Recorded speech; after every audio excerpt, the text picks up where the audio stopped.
अस्सलाम वालेकुम। Welcome to the officers Odyssey academy. आज का हमारा सेकंड लेक्चर शॉर्ट एसेस के रिलेटेड है, जो कि पार्टिकुलरली हेडमास्टर, हेड मिस्ट्रेस और assistant investigation officer in Levies force, जो कि बलूचिस्तान पब्लिक सर्विस कमीशन के थ्रू ये जॉब्स अनाउंस हुई थी और इन सम डेज इनका एग्ज़ाम होगा। इसके रिलेटेड हमारी एक सीरीज़ है।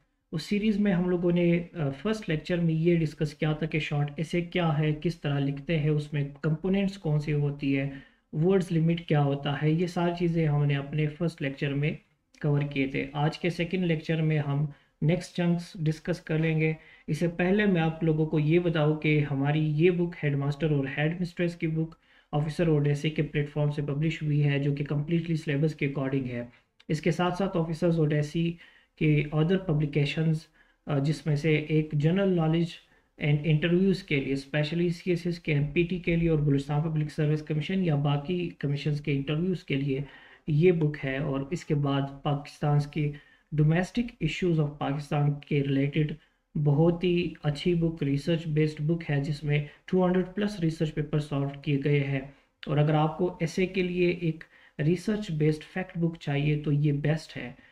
उसके बाद हमारी एक और बुक है इंग्लिश एसे एंड कंपोजिशन की, जिसमें डिटेल से ये सारी चीज़ें डिस्कस की गई है कि ऐसे किस तरह लिखते हैं, उसमें इंपॉर्टेंट कंपोनेंट्स कौन से होते हैं, फैक्ट्स बुक किस तरह बनाना चाहिए, स्टूडेंट्स को क्या करना चाहिए ऐसे में, एग्जामिनर क्या डिमांड करता है, ये सारी चीज़ें इस बुक में है। और उसके साथ साथ इंग्लिश कंपोजिशन के जितने भी एरियाज है, चाहे वो वोकेबलरी हो, चाहे वो ईडियम्स हो, चाहे वो सिनोनिम्स हो, चाहे वो पेयर ऑफ वर्ड्स हो, या बाकी प्रेसिव writing, comprehension writing, narrations, voices, ये सारी चीज़ें इस बुक में इंक्लूडेड है।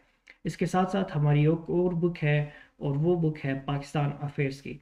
ये वो बुक है जिसमें पाकिस्तान की प्री पार्टीशन की हिस्ट्री, 1847 से भी पहले की हिस्ट्री, पाकिस्तान की आइडियालॉजी, ये सारी चीज़ें मौजूद है। उसके बाद आपके पोस्ट पार्टीशन की हिस्ट्री भी इसमें मौजूद है। 1947 के बाद की जितनी भी हिस्ट्री है टिल डेट, वो सब कुछ इस बुक में मौजूद है। और इसके साथ साथ पाकिस्तान के जितने भी डोमेस्टिक चैलेंजेस हैं वो सारे इसी बुक में इंक्लूडेड है। इसके साथ साथ हमारी एक और बुक है, जिसका टाइटल पेज यहाँ पर नहीं लगाया है। वो बुक है आपके असिस्टेंट इन्वेस्टिगेशन ऑफिसर्स की जॉब्स के लिए। वो बुक भी है, कम्प्लीटली सिलेबस के अकॉर्डिंग है। इनमें से कोई भी बुक ऑर्डर करने के लिए आप हमारे एडमिन के साथ कांटेक्ट कर सकते हैं। एडमिन का नंबर है 0307504891। आप इस पर कांटेक्ट कर सकते हैं। तो आज का लेक्चर स्टार्ट करते हैं। आज के लेक्चर में, कल के लेक्चर में हम लोगों ने क्या डिस्कस किया था, पहले वो देखते हैं, एक क्विक रिवीजन करते हैं उसकी, और फिर उसके बाद हम प्रोसीड करते हैं। कल के लेक्चर में हम लोगों ने देखा था कि हमें टॉपिक किस तरह चूज़ करना होगा। जब हमें पेपर मिल जाता है, टॉपिक सिलेक्शन उसमें सबसे इम्पॉर्टेंट पार्ट है। जो टॉपिक आप सिलेक्ट करेंगे और किस तरह सिलेक्ट करेंगे, ये इम्पॉर्टेंट पार्ट है। इस पर कंप्लीट लेक्चर है, आप वो लेक्चर यूट्यूब से देख सकते हैं हमारे इसी चैनल पर। इसके बाद टॉपिक सिलेक्शन के बाद नेक्स्ट हम लोगों ने ये देखा था कि हमने ब्रेनस्टॉर्मिंग किस तरह करनी है, और वो ब्रेनस्टॉर्मिंग हम रफ ड्राफ्ट में करेंगे, और उसका तरीका क्या है, ये सारी चीज़ें हम लोगों ने कल देख ली थी। नेक्स्ट इसके बाद हम लोगों ने ये भी देखा था कि शॉर्ट एसेज में आउटलाइंस किस तरह बनाने होंगे, उसमें मेन हेडिंग्स कितने होंगे, उसमें सब हेडिंग्स कितने होंगे, और उसका स्ट्रक्चर किस तरह होगा, ये सारी चीज़ें हमने देख ली थी। और फाइनली हमने थीसिस स्टेटमेंट पे ख़त्म किया था कि थीसिस स्टेटमेंट क्या है, किस तरह है, और कहाँ पे लिखते हैं। ये आज दोबारा से हम इसको डिटेल में डिस्कस करेंगे, और उसके बाद हम फर्दर चंक्स इसके डिस्कस कर लेंगे। तो देखते हैं थीसिस स्टेटमेंट में और कौन कौन से एरियाज है, उसमें कौन कौन सी इंपॉर्टेंट चीज़ें हैं, ये सारे एक एक करके हम लोग डिस्कस कर लेते हैं। So coming towards what is thesis statement. Thesis statement क्या है? थीसिस स्टेटमेंट, जैसे कल हम लोगों ने देखा था कि थीसिस स्टेटमेंट क्या है।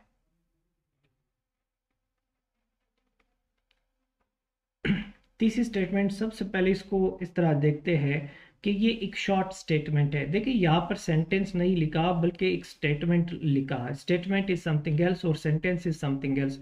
कुछ लोग ये बताते हैं कि तीसरी स्टेटमेंट सिर्फ एक ही सेंटेंस का होना चाहिए, कुछ ये लोग ये बताते हैं कि इसमें मल्टीपल सेंटेंसेस हो सकते हैं। दोनों ठीक है, चाहे वो एक सेंटेंस हो, चाहे वो मल्टीपल सेंटेंसेस हो, या चाहे वो एक सेंटेंस हो जिसमें मल्टीपल क्लॉजेज हो, ये सारी की सारी बातें ठीक है। लेकिन बात यहाँ पर यह है कि आपने कंप्लीट स्टेटमेंट देना है तीसरी स्टेटमेंट में।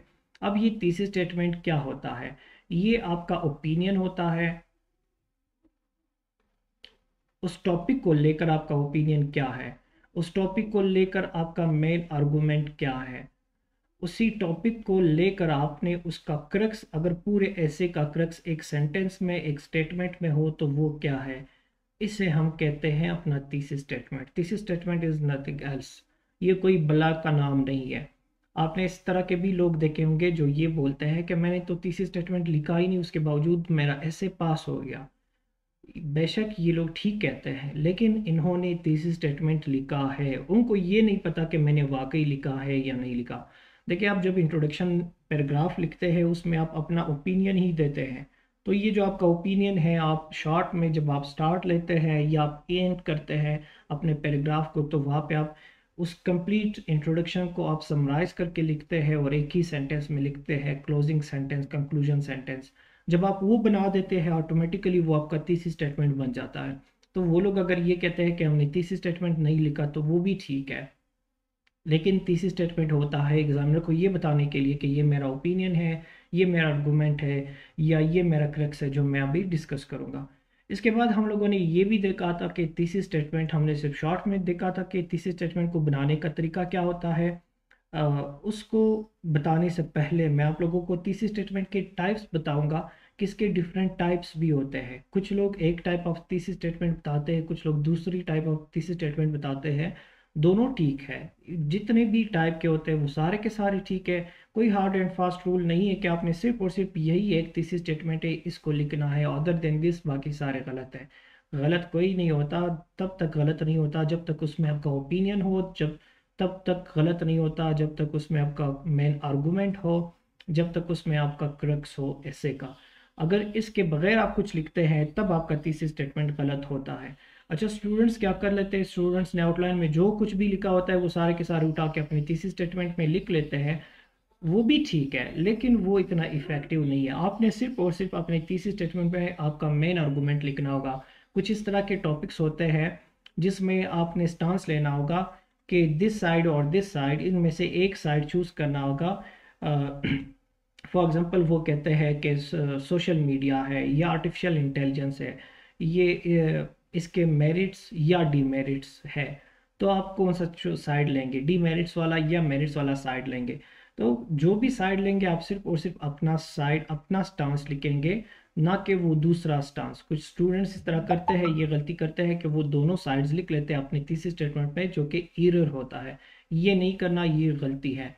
अच्छा जी, इसके जो टाइप्स होते हैं मेजर, इसके टू टाइप्स होते हैं। अगर हम इसको इसके लिखने के तरीके के हिसाब से इसके टाइप्स को देखें तो इसके टू टाइप्स होते हैं। एक होता है सिंपल थीसिस स्टेटमेंट, एक है सिंपल थीसिस स्टेटमेंट,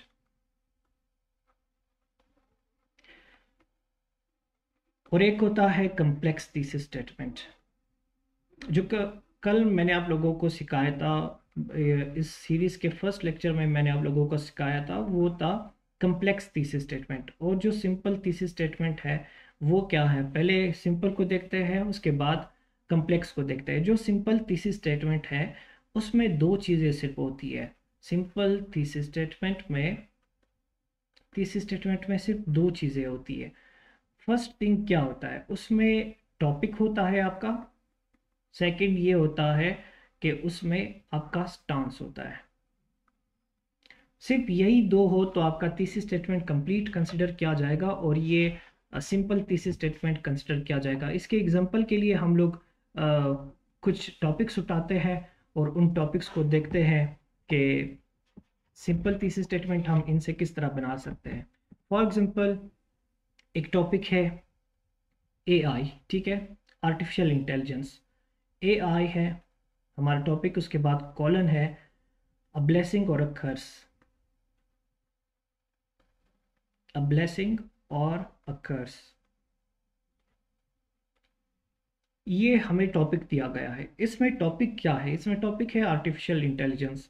एग्जामिनर ने क्या पूछा है कि आप ये बताएं कि आर्टिफिशियल इंटेलिजेंस ब्लेसिंग है या कर्स है। अब स्टूडेंट्स दोनों साइड लिख लेते हैं, लेकिन तीसरे स्टेटमेंट में हमने कोई एक साइड लिखना होगा। तो फॉर एग्जांपल मैं एक स्टांस लेता हूँ, मेरा स्टांस या मेरा ओपिनियन ये है या मेरा मेन आर्गूमेंट ये है कि आर्टिफिशियल इंटेलिजेंस ब्लेसिंग है। तो फिर मैं क्या करूँगा कि मैं दो चीज़ें करूँगा। एक आर्टिफिशियल इंटेलिजेंस लिखूंगा, आर्टिफिशियल इंटेलिजेंस प्लस अपना स्टांस, मेरा स्टांस यहाँ पर क्या होगा? ब्लेसिंग। ठीक है। अब इसको एक कंप्लीट सेंटेंस बना लेंगे तो ये मेरा तीसरी स्टेटमेंट बन जाएगा। फॉर एग्जांपल मैं ये लिखता हूँ कि आर्टिफिशियल इंटेलिजेंस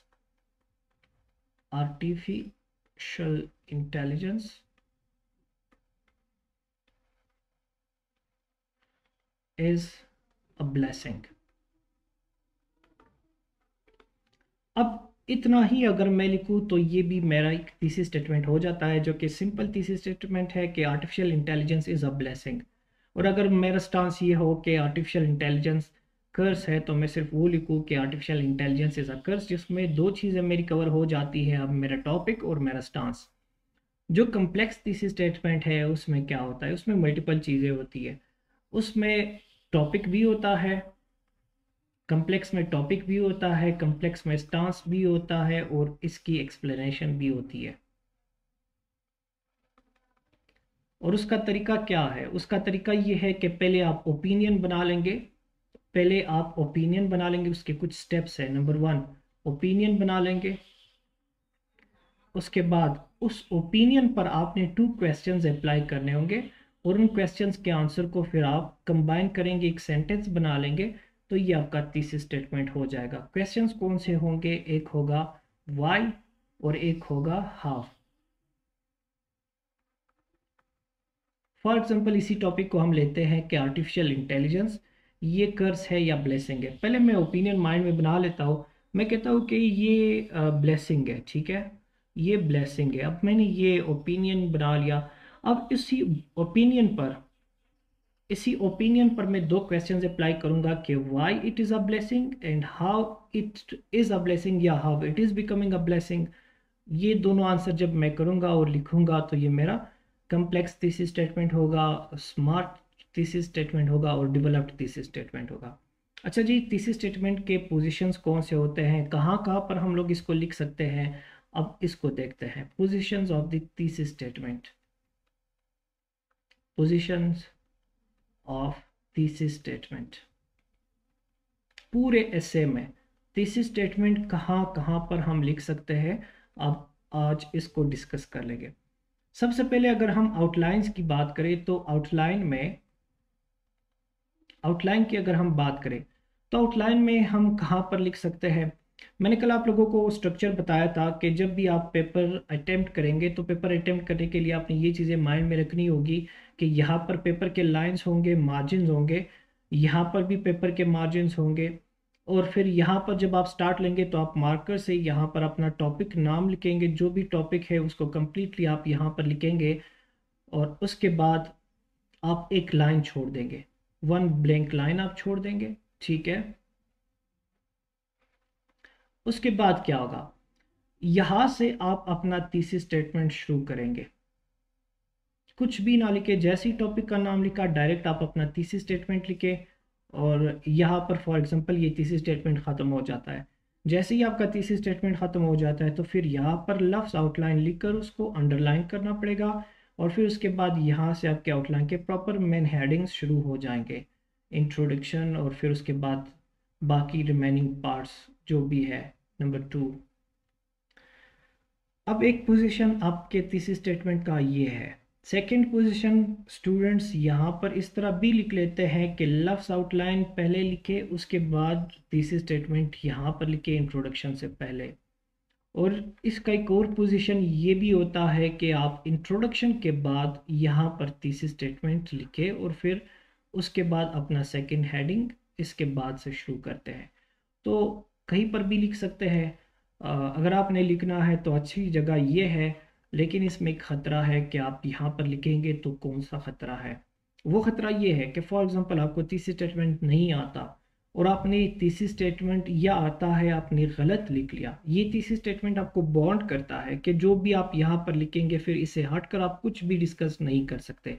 फॉर एग्जांपल आपने यहाँ पर लिखा कि तीसरी स्टेटमेंट में लिखा कि आर्टिफिशियल इंटेलिजेंस इज अ कर्स, और जबकि आपने आउटलाइन में कहीं पर भी आपने फिर ब्लेसिंग लिखा तो फिर आपका ऐसे गलत हो जाता है। इससे बचने के लिए फिर क्या होगा? इससे बचने के लिए ये होगा कि आप तीसरी स्टेटमेंट यहाँ से गायब करें, बिल्कुल ना लिखे तो आप बच जाएंगे। एग्जामिनर जितना आपका ऐसे ज़्यादा पढ़ेगा उतने ही चांसेस है कि आप इसको पास कर सके। देखिए, आपका काम ये है कि आप एग्जामिनर को इंगेज रखें। आपका काम ये ना नहीं है कि आप उसको बॉदर करें कि वो पढ़े ही नहीं।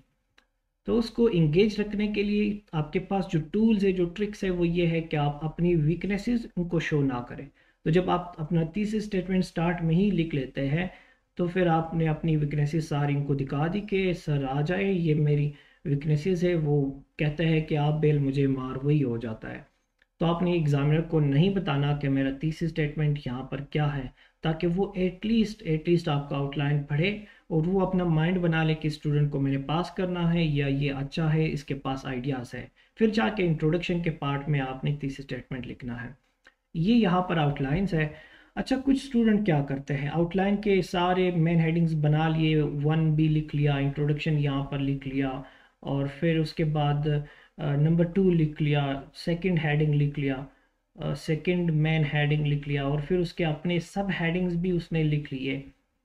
करते करते यहाँ पर A B C ये इनके सब हेडिंग्स है। फिर नंबर 3 का मेन हेडिंग लिखा और फिर उसके सब हेडिंग्स भी सारे लिखे और ABC लिख लिया। इसके बाद नंबर 4 पे फॉर एग्जांपल वो कंक्लूजन देता है। अब वो स्टूडेंट्स क्या करते हैं, वो यहाँ पर भी अपना थीसिस स्टेटमेंट लिखते हैं, जो कि बिल्कुल गलत है, नहीं लिखना चाहिए। ये काम नहीं करना चाहिए। अगर आपने लिखना ही है, आपको ज़्यादा शौक है लिखने का, तो आप अपने इंट्रोडक्शन के नीचे लिख सकते हैं। आप इंट्रोडक्शन से पहले लिख सकते हैं, आप टॉपिक के बाद भी लिख सकते हैं, लेकिन आप कंक्लूजन में, आउटलाइन के कंक्लूजन में मैं बात कर रहा हूँ, आउटलाइन के कंक्लूजन में आप तीसरी स्टेटमेंट नहीं लिख सकते और ना ही लिखना चाहिए। जैसे ही आपके आउटलाइंस ख़त्म हो जाते हैं फिर हम स्टार्ट करते हैं अपना इंट्रोडक्शन पैराग्राफ। मैं यहाँ पर इंट्रोडक्शन पैराग्राफ अभी नहीं पढ़ाऊंगा, मैं यहाँ पर सिर्फ और सिर्फ तीसरी स्टेटमेंट का पोजीशन बता रहा हूँ कि ये डिफरेंट जगहों पर ऐसे में कहाँ कहाँ पर आ सकता है। आउटलाइन की बात हो गई, अब जाते हैं हम इंट्रोडक्शन में। इंट्रोडक्शन में भी देखते हैं कि कहाँ कहाँ पर हम लोग इसको लिख सकते हैं, और फिर कंक्लूजन के पैराग्राफ में हम लोग तीसरी स्टेटमेंट को कहाँ कहाँ पर लिख सकते हैं। सो इंट्रोडक्शन के पार्ट में हम इसको कहाँ पर लिखते हैं, just wait.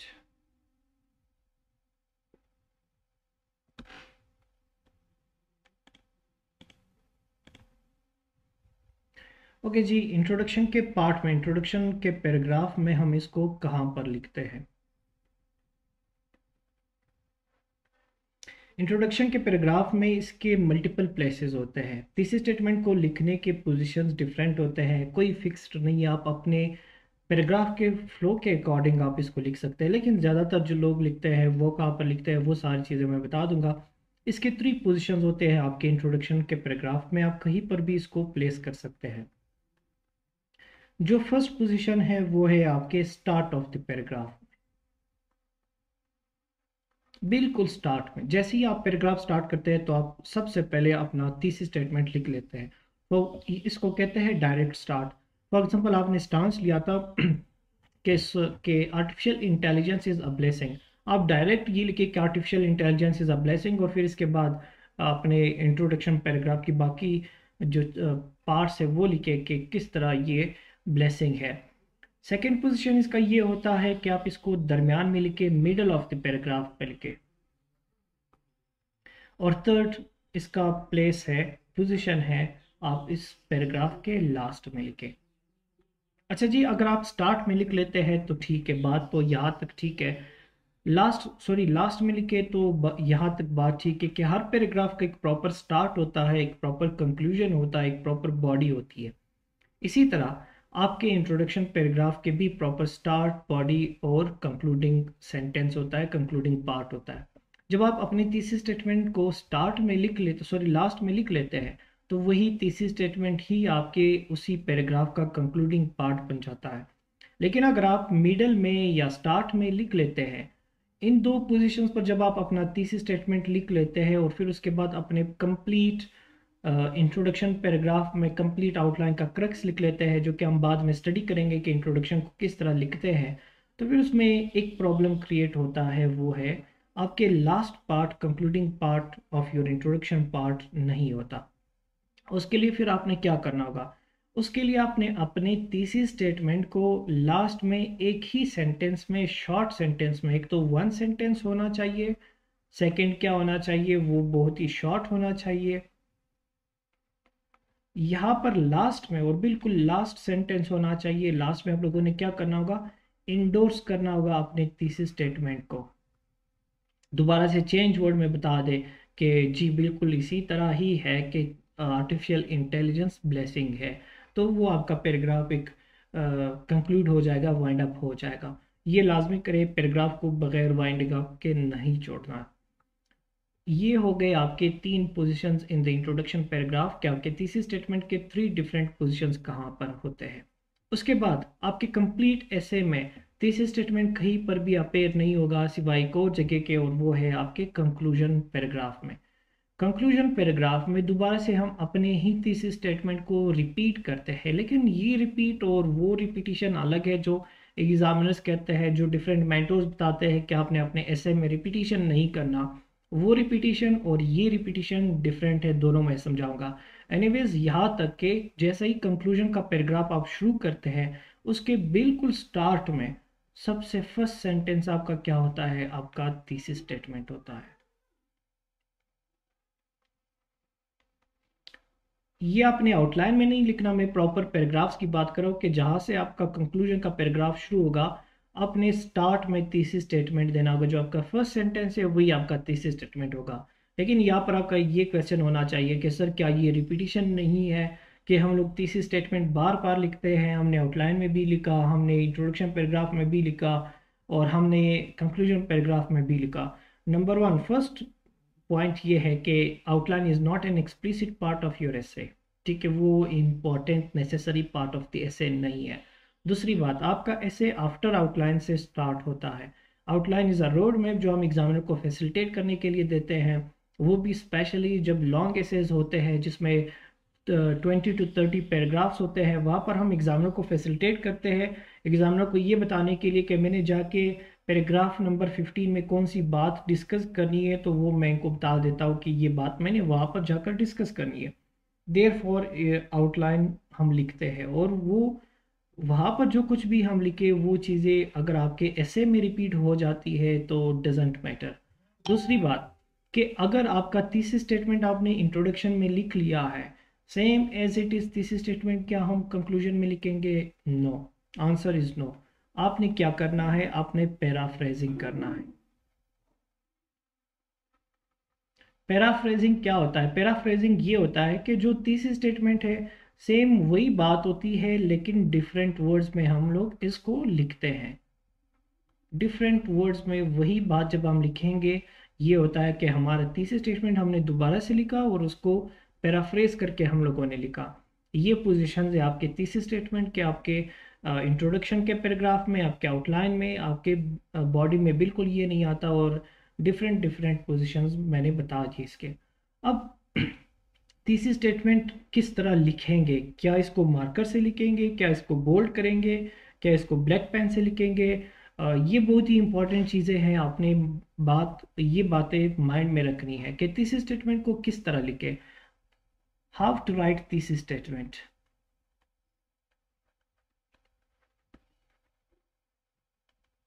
How to write thesis statement. अब ये थीसिस स्टेटमेंट लिखने के मल्टीपल टेक्निक्स क्या है, किस तरह हम लिखे? पहली बात तो आप ये लिखे कि, ये बात माइंड में रखे कि this is the art of thinking.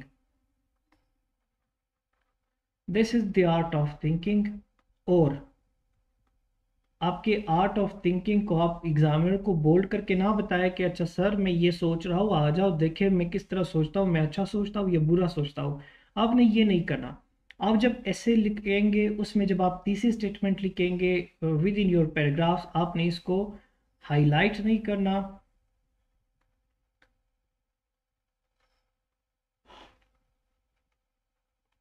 आपने इसको बोल्ड नहीं लिखना,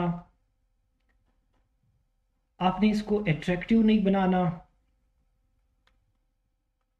कुछ स्टूडेंट्स क्या करते हैं, इसको इधर हाईलाइट करते हैं, इसको इधर बोल्ड लिखते हैं, मार्कर से लिखते हैं या किसी डिफरेंट पेन से लिखते हैं ताकि वो एट्रैक्टिव लगे और एग्जामिनर जैसे ही उसको देखे उसकी नज़र उस पर पड़े।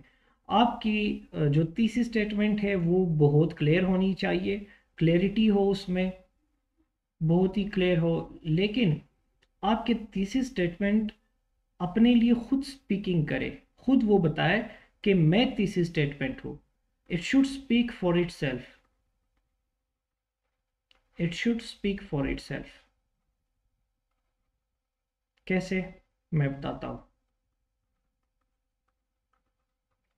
यानी कि आप एग्जामिनर को बोल्ड करके ना बताए कि ये मेरा तीसरी स्टेटमेंट है, बल्कि आपके तीसरी स्टेटमेंट इस तरह वर्डिड होना चाहिए कि एग्जामिनर उसको पढ़े, डायरेक्ट उसको ये लगे कि यही इसका स्टांस है, इसी से ही वो अंदाज़ा लगा लेगा कि ये इसका तीसरी स्टेटमेंट है। लेकिन अगर आप इसको हाईलाइट करेंगे इट मीन्स कि आप गलती करें। अगर आपने ठीक लिखा तो अच्छी बात है, लेकिन अगर आपने ठीक नहीं लिखा, उसमें मिस्टेक्स हो गई और वो हाईलाइटेड है, तो आप खुद को नुकसान पहुंचा रहे हैं। इसलिए इसको हाईलाइट ना करें, इसको अपने पैराग्राफ में मर्ज करें ताकि पता ही नहीं चले कि इस पार्ट से तीसरी स्टेटमेंट शुरू हो रहा है, और वो अपने लिए खुद बोले।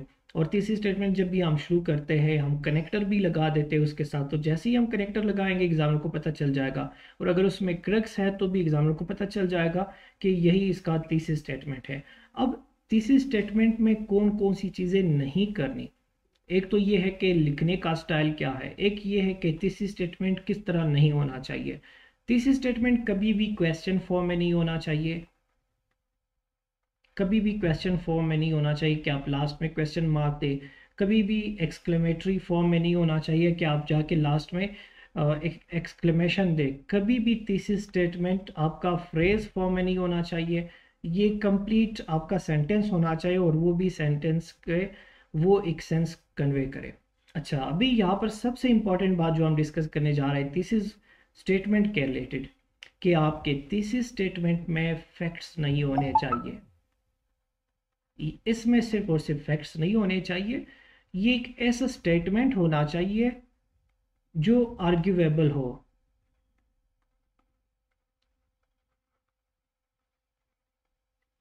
रीजन क्या है, जब आप तीसरी स्टेटमेंट फैक्चुअल डेटा के रिलेटेड आप लिखेंगे जिसमें सिर्फ और सिर्फ फैक्ट्स हो, तो उसको आप फिर डिस्कस नहीं कर सकते, उस पर आप डिस्कशन नहीं कर सकते। जब आपका तीसरी स्टेटमेंट आर्ग्यूएबल हो, उसमें एक ओपिनियन हो, उस ओपिनियन को आप डिस्कस कर सकते हैं, जितना आप मर्जी आप चाहे आप उसको डिस्कस कर सकते हैं। फॉर एग्जांपल मैं एक फैक्ट देता हूँ कि पाकिस्तान 1947 में आज़ाद हुआ था। अब ये एक फैक्ट है, ठीक है, या फला पर्सन की डेट ऑफ बर्थ ये है, ये फैक्ट है, फैक्ट को हम डिस्कस नहीं कर सकते। लेकिन अगर मैं एक ओपिनियन देता हूँ, उस ओपिनियन को, उस राय को मैं डिस्कस कर सकता हूँ और फिर उसको सपोर्ट भी कर सकता हूँ कि मेरी ये बात या मेरा ये ख्याल या मेरा ये अंदाज़ा इसलिए ठीक है क्योंकि फला बंदे ने भी ये किया, उसने ये अचीव किया, इसने भी ये किया, इसने भी ये किया। तो वो सारी एग्जांपल जब मैं दूंगा, इसी से ही मेरा जो आर्गुमेंट है वो स्ट्रांग हो जाएगा, वो प्रूव हो जाएगा, ओपिनियन प्रूव हो जाएगा। सो जो तीसरी स्टेटमेंट जिसमें आर्गुमेंट नहीं होगा वो तीसरी स्टेटमेंट गलत होगा। फर्दर इसके साथ साथ हम ये भी देखते हैं कि तीसरी स्टेटमेंट में कभी भी आप लोग सब्जेक्टिव लैंग्वेज यूज नहीं करेंगे।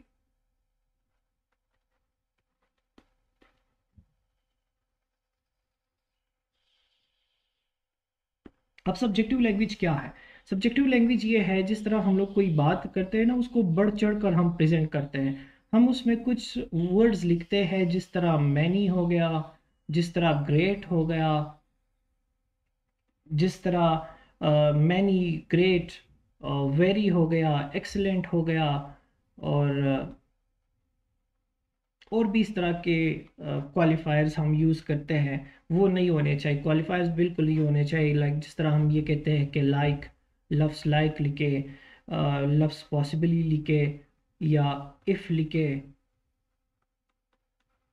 इस तरह के वर्ड्स अवॉइड करने चाहिए आपके तीसरे स्टेटमेंट में। वो बहुत ही सॉलिड होना चाहिए। ये बहुत ही वेग टाइप के वर्ड्स आ जाते हैं। फॉर एग्जांपल मैं वहाँ पे लिखता हूँ कि आर्टिफिशियल इंटेलिजेंस के मैनी ब्लेसिंग्स है। अच्छा, मैनी ब्लेसिंग्स है, क्या मतलब कि मैनी ब्लेसिंग्स है? बता देने चाहिए ना कि कौन से ब्लेसिंग्स है। मैनी नहीं लिखे, एक्सीलेंट नहीं लिखे, उसको साबित करे, उसको प्रूव करे कि वाकई ये एक्सीलेंट है। लफ्ज़ एक्सीलेंट लिखने से कोई चीज़ एक्सीलेंट नहीं बनता, बल्कि वो साबित करने से, वो चीज़ें लिखने से कि ये किस तरह एक्सीलेंट है।